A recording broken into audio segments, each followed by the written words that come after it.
సూర్యాపేట జిల్లాలోని నడిగూడెం మండల కేంద్రం బృందావనపురం గ్రామానికి చెందిన యువ కబడ్డీ క్రీడాకారుడు కాసాని సాయి చరణ్ జాతీయ స్థాయి కబడ్డీ పోటీలలో ప్రతిభ చాటుతూ గ్రామానికి గర్వకారణంగా నిలుస్తున్నారు.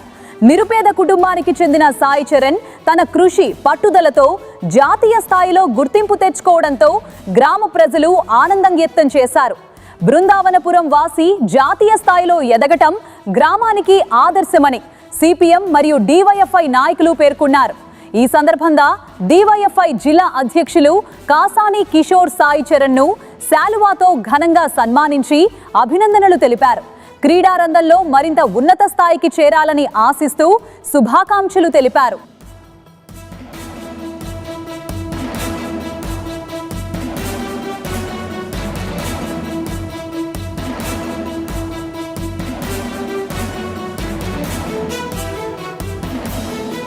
బృందావనపురం గ్రామానికి చెందిన కాసాని సాయి ఒక గీత కార్మిక కుటుంబంలో పుట్టి పేదరికంలో మంచిగా వాళ్ళ తల్లిదండ్రులు ప్రోత్సాహంతో చదువుకొని ఈ స్థాయికి వచ్చిందంటే మనకి గ్రామానికి ఎంతో గర్వకారణం.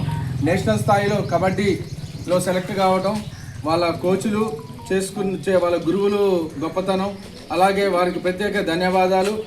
సాయి కబడ్డీలో ఈ మధ్య కాలంలో కూడా మన బెటాలియన్లో కానిస్టేబుల్ ఉద్యోగం కూడా సంపాదించడం జరిగింది.